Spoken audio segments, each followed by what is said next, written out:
Right, hello and welcome back to another video. Today I'm back with another match reaction. Yeah, apologies there's no vlog today. I wasn't able to make the game due to personal reasons, but yeah, I'll be doing a match reaction anyway, and it's finished full time at the Swansea.com Stadium. Swansea City 1, Hull City 0. Yeah, really good performance all round. Probably could have got a few more goals, but another clean sheet. And it's looking really good. Obviously if the red card had been a bit sooner, that would have helped us obviously get a few more goals, but as I said, very good result, and Hull made us fight for it. I think they are a lot better than their table position shows.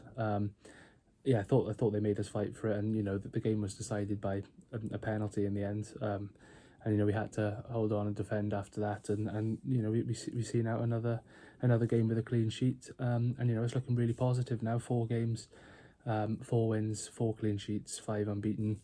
Obviously Luka Modric has taken a minority stake in the club, so yeah, I think it's only onwards, onwards and upwards from here really. I think it's looking really bright. 4 wins, 4 games, 4 clean sheets. That's relegate, sorry, that's promotion form, that is. So I think, as I said, yeah, it is only onwards and upwards from here.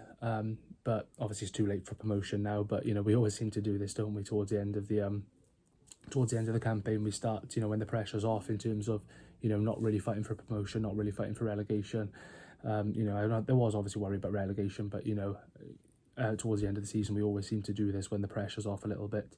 It's just a shame we can't do it for the entirety of the season, but yeah, it's still good to be doing it now. And how amazing would it be if we could continue the rest of the season unbeaten? We've got 3 games left.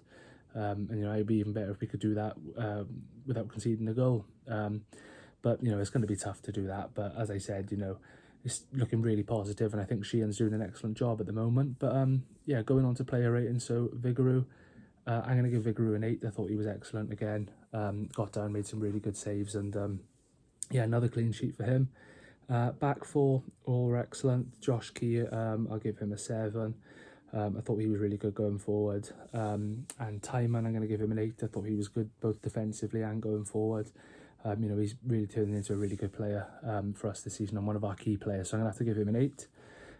Cabango and Darlin, then I'll give them both 8. Solid again. That's 4 clean sheets for that centre-back partnership, and that they're turning into one of the best in the league at the moment. And not only defensively, but they're both chipping in with goals lately as well, so yeah, it's really good to see that. So I'm going to give them both an 8. Franco, I'm going to give him an 8.5. I thought he was excellent again. He's always excellent, isn't he? And that chant about him as well, the new chant we've got, is excellent. But yeah, Franco, I'm going to give an 8.5.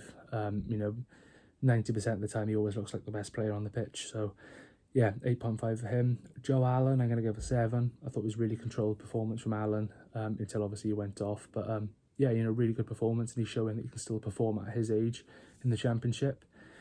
Lewis O'Brien, again, really consistent. I think all of our midfield players are being really consistent at the moment. So yeah, I'll give O'Brien a 7.5. Ronald and Om, then I'm going to give them both 7s. I thought they were both terrific, trying to make things happen. So yeah, I'm going to give them both 7s. And then Zan Vapotnik up front.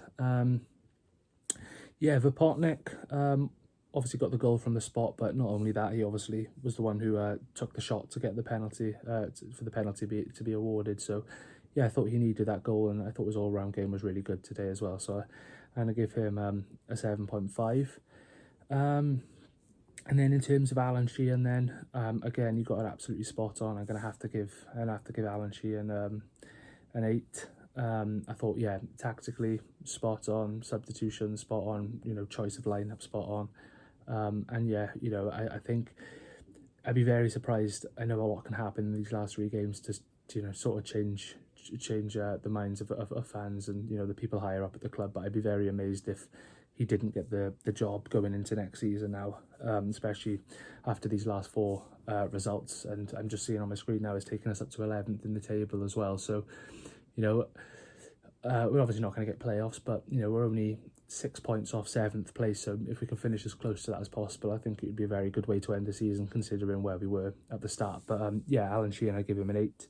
And my man of the match then, obviously based off my ratings, it's going to be Franco, isn't it? I thought he was excellent, and you know, the amount of times I've given him man of the match, and you know, he has actually been, the amount of times he's actually been given the man of the match as well is ridiculous. As I said, he always looks like, you know, the best player on the pitch. So yeah, for me, the man of the match has to be Franco. But yeah, as I keep saying, it's only onwards and upwards from here, and I think, you know, we've been excellent recently, so hopefully we can continue that and get another win. Obviously, we're away against QPR on Monday, Easter Monday, so that'll be another tough game, but definitely one we can get a result, you know, the way we're playing at the moment. But, you know, QPR, another team, you know, who sit below us in the table, they got a win today against Preston away, 2 late goals, so yeah, it's going to be a tough game. But yeah, once again, massive thanks for watching this, and I will be back. I'll be back on Sunday night for my match preview ahead of the game away at QPR on Easter Monday. So yeah, once again, a massive thanks for watching this, and stay tuned for that.